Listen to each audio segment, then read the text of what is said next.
आलिया, एक तो वो कहते हैं क्रिटिसाइज और not to criticize, that is the question. वो टू बी और नॉट टू बी को हटा के टू क्रिटिसाइज और नॉट टू क्रिटिसाइज जरा लगा दें शेक्सपियर की लाइन में। खान साहब ने बड़ा क्रिटिसाइज किया अमेरिका को। अब वो कह रहे हैं कि वो जो चीज़ें थी वो माजी में रह गई, अब जो है वो अगर हम हुकूमत में आए तो अमेरिका के साथ ताल्लुकात अच्छे करेंगे। उन्होंने रशिया जाने को बड़ा अच्छा माना था यूक्रेन वॉर से पहले, एंड उस दिन जिस दिन वो उधर थे उस दिन यूक्रेन के ऊपर हमला हो गया। अब वो उसको इन रेट्रोस्पेक्ट रिग्रेट कर रहे हैं। इसके साथ साथ खबरें ये भी आ रही हैं कि बातचीत भी हो सकती है, मामलात भी आगे बढ़ सकते हैं, और दूसरी तरफ अब हुकूमत कह रही है कि हमने बात नहीं करनी। तो आपकी तरफ से मामला किस तरफ सेटल हो रहा है, या किस तरफ ये ऊंट किस करवट बैठ रहा है? सबसे पहले तो मैं वन लाइन में इनका जो है ना एमबीएस के जो दौरा कैंसिल होने का उसका जवाब दे दूं। इन्होंने कहा ना जी पहले भी हुआ था चाइना के सदर का। असल में हमारे लॉन्ग मार्च की तासीर इतनी ज़्यादा है कि एमबीएस को पाकिस्तान क्या पूरे जनूबी एशिया का दौरा कैंसिल करना पड़ गया। तो इनकी थोड़ी सी मालूमात में इजाफा करते हैं। खान साहब कभी कभी ठीक कहते हैं, एक तो ये लोग पढ़े लिखे नहीं हैं, ऊपर से ये पढ़ने की कोशिश नहीं करते कि थोड़ा सा इल्म ही हासिल कर लें, या फाइनेंशियल टाइम्स की स्टोरी ले लें, या वॉल स्ट्रीट जनरल की जो स्टोरी है उसको जरा जो है ना ट्रांसलेट ही कर लें। खान साहब ने बातें क्या की है, मैं जरा खान साहब की बातों को वो कर दूं। खान साहब ने कहा हम अमेरिका से वैसे ही ताल्लुकात चाहते हैं जैसे उनसे इंडिया के ताल्लुकात हैं, ना कि गुलामों वाले।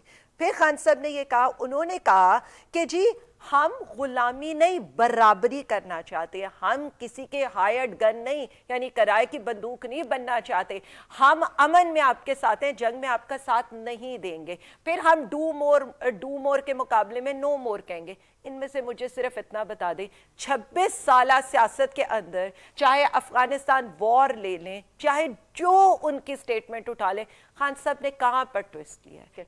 आई am sorry, I am cutting you short, just add on question है कि अगर उनको वाकई में उन्होंने कभी ये नहीं कहा था कि अमेरिका के साथ हमारे ताल्लुकात खराब हो या हम लोग अमेरिका से बिल्कुल अलहदगी इख्तियार करें, जो बोलते रहे कि दोस्ती बराबरी की सतह के ऊपर तो ठीक है लेकिन गुलामाना सोच के हिसाब से हम लोगों ने नहीं चलना। आई एग्री, खान साहब ये कहते रहे, लेकिन आज उनको ये एक्सप्लेन करने की क्यों जरूरत पड़ी कि नेक्स्ट न्यूयर अगर मुझे मिला तो अमेरिका के साथ बेहतर ताल्लुकात होंगे? ये एक्सप्लेनेशन देने की क्यों जरूरत पड़ी उन्हें?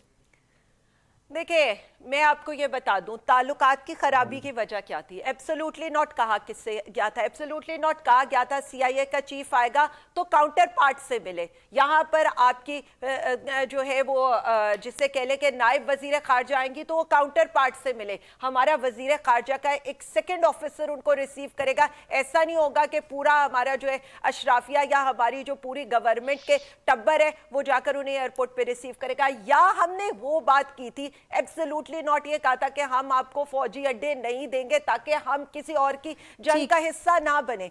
अब आप मुझे ये बता दें तब भी क्या था, तब भी तो यही उसका क्रक्स क्या था कि बराबरी की सतह के ऊपर ताल्लुकात होने चाहिए। अगर आप हमें ट्रीट करेंगे गुलामों की तरह, अगर आप हमें ये ट्रीट करेंगे कि इंडिया के साथ तो आपके टर्म्स इक्वल उस पर हो कि इंडिया का वहां पर वजीर खारजा तो ये कह सके मुझे बता दें कि जी रशिया से जो तेल लेना है वो मैंने अपनी मर्जी से लेना है। मुझे बता दें एक लास्ट बात मैं करूं, मुझे ये बता दीजिएगा कि डेडलॉक बरकरार रहेगा या नहीं रहेगा, बस मुझे इतना क्लियर कर दीजिएगा आलिया। देखिए वो मैं कर देती हूँ, मैं सिर्फ इतना बता दूं। अब देखिए उस दिन इसाक डार साहब की स्टेटमेंट आई है कि जी मैं परमिशन लेकर आया हूँ कि क्या हम रशिया से तेल ले सकते हैं। तो आप ये बताएं ना, ये दो मेंटालिटीज का फर्क है कि ये कहते हैं हमारा वेंटिलेटर अमेरिका है, ये कहते हैं हमारा माए बाप अमेरिका है, अमेरिका इज सुपर पावर। हम ये नहीं कहते, हम कहते हैं हम ट्रेड करेंगे, एड नहीं लेंगे। यही बात खान साहब ने जब वो ट्रंप से मिले थे तो तब कहा था। सो ये दो फर्क है नजरियात का, ये दो फर्क है मेंटालिटी का। अब इसको ट्विस्ट कर लें, आप फाइनेंशियल टाइम्स की स्टोरी को ट्विस्ट कर लें, या जो मर्जी करें, साइफर हकीकत है साजिश हुई थी और अमेरिकी धमकी के ऊपर ये सारा रेजीम चेंज हुआ था जिसकी कॉस्ट पाकिस्तान ने और अवाम ने जो है इस वक्त पे किया। देखिए मेरी एक बात सुने, लास्ट बात समझाने के लिए, क्योंकि एक बड़ी अच्छी सबको समझ आ गई आलिया, आपने जो बात की है वो बिल्कुल सबको समझ आ गई। बस मुझे बता दें डेडलॉक और नो डेडलॉक। मैं उसी पर आ रही हूँ। देखिए मेरी एक बात सुने, अफगानिस्तान वॉर हो रही थी ना, तब भी हम सिर्फ इतना कहते थे कि आप टेबल पर आकर बात करें।